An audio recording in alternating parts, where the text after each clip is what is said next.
On our engagement day he chose his ex, so I married his cousin and ruined his empire.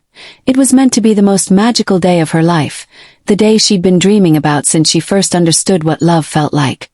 Dressed in soft shades of gold, with trembling hands and a heart pounding louder than the applause around her, she stood under a canopy of roses, waiting for the man she believed was her future.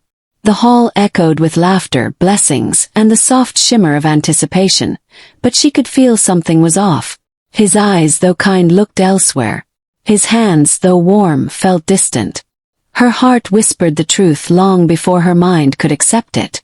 Just moments before the rings were to be exchanged, the world shattered. He stepped back, eyes full of apology that meant nothing anymore, and spoke words that would haunt her for a lifetime. He was still in love with his ex. Not just that, she was outside waiting. Silence fell like thunder. Her breath caught. The air left her lungs. The floor beneath her shifted, but she didn't fall. She stood still, frozen, watching her dreams burn into ash. No screams, no tears, just silence. And in that silence she made a vow, not of love but of destruction. As he walked away with the woman he once left behind, she turned to his cousin, the only one who rushed to her side, and without hesitation whispered, "Marry me." A storm of gasps followed, but she didn't care. Her pain needed a home. Her heartbreak needed purpose. And that cousin, stunned but drawn to her fire, nodded. The wedding happened not with joy but with vengeance boiling beneath every vow. She didn't smile, not even once. Her lips curved only when he, the man who left her, tried to stop the ceremony. But it was too late. She had chosen her revenge. And she would feed it slowly, like poison soaked in honey. Days turned into nights of silence. Her new husband was gentle, distant, respectful of her wounds. He offered no intimacy, no questions, only space. And she used that space to plan, to observe, to rise. She learned the business. She studied the deals. She watched every crack in the empire her ex had inherited from his father.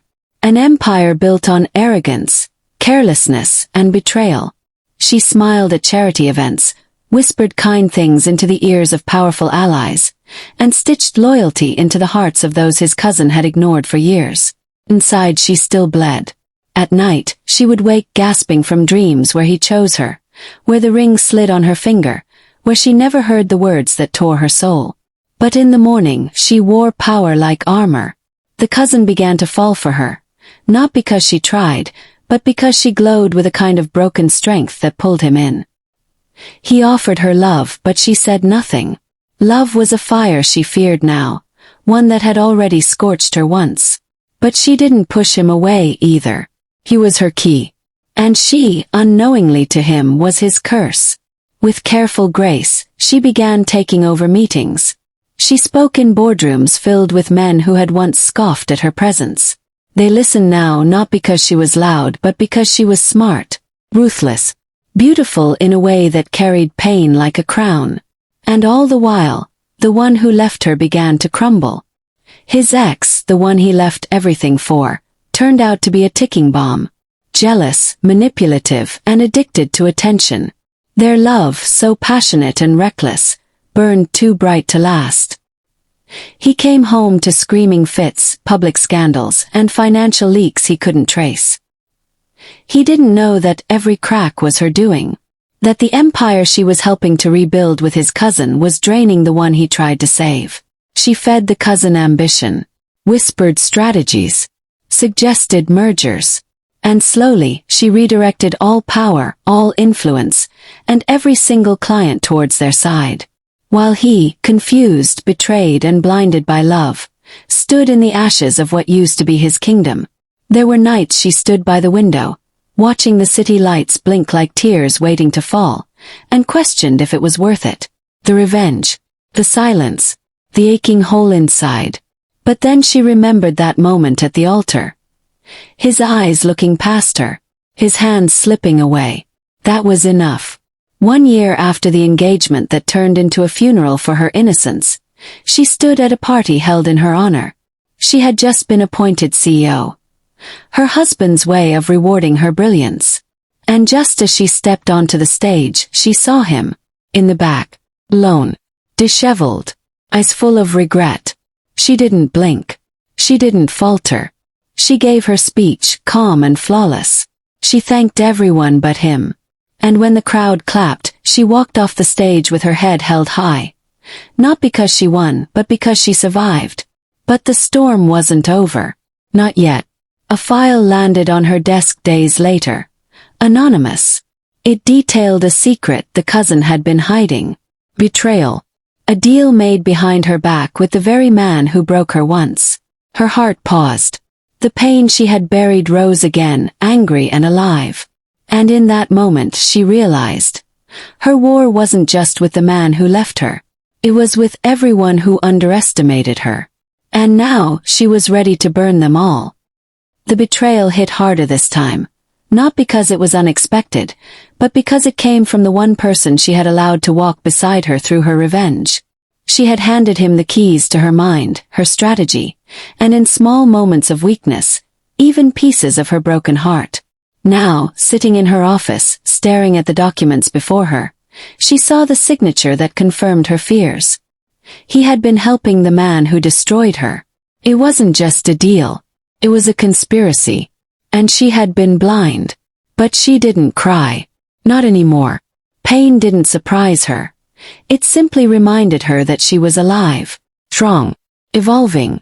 She closed the file, stood tall, and summoned silence within her. This time, her revenge would be personal. She began by saying nothing. No confrontation. No questions. Just calm coldness.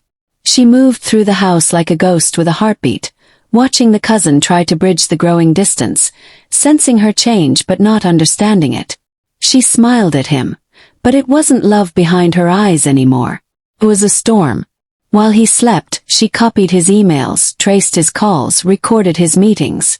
She wanted proof, not just anger. She found more than she had expected. He had always been a puppet, swayed by greed and manipulated by her ex's schemes. He wasn't evil, just weak. But weakness was a sin she could no longer forgive. She made her move by planting whispers in boardrooms. Careful, calculated rumors about missing funds and forged deals. With quiet precision, she moved company assets out of reach, reshuffled legal ownership, and placed herself beyond the reach of both men. The empire she had helped build with her new husband slowly slipped from his fingers without him noticing. By the time he realized, it was too late. She arranged a grand business gala, inviting every major investor, media channel, and shareholder. She wore red that night, the color of blood, the color of warning. Her ex arrived first, clinging to a broken version of the woman he once chose. She watched them from across the room, the two of them like ghosts trying to pretend they hadn't died inside. The cousin arrived next, panic in his eyes, clutching a folder full of failed defenses. He tried to reach her to talk, but she smiled and said, "Tonight isn't about you." When she took the stage, the lights dimmed and silence swallowed the room. She began not with numbers but with a story. Her story. Without naming names, she recounted the day she stood alone on what was meant to be her engagement. How she had been shattered, discarded, and forced to rise not out of hope, but out of fury. The room hung on to her every word. The cousin stood frozen. The ex gripped the edge of his seat, eyes hollow. Then she revealed the truth. Proof of the cousin's betrayal, leaked documents, audio clips, bank transfers. Gasps echoed. Whispers turned to thunder. She ended her speech with a single line. "You thought you destroyed me. But you only taught me how to destroy." The fallout was immediate. The cousin was forced to resign. Shares dropped. Lawyers swarmed. Her ex's last remaining contracts were cancelled within days. And the woman he chose over her. She left him again. Only this time, he had nothing left to offer. She moved into her own penthouse, high above the city. Lone. Not lonely.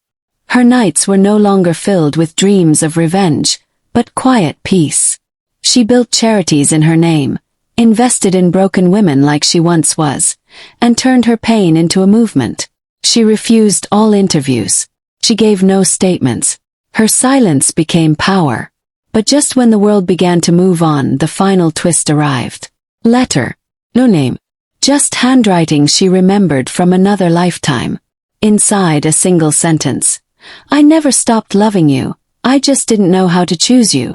She didn't burn the letter. She didn't keep it either. She simply walked outside, let the wind take it, and whispered, "Too late." Because love, real love, was never supposed to be a choice. It was supposed to be a promise. And he had broken his. So she fulfilled hers. And walked away victorious.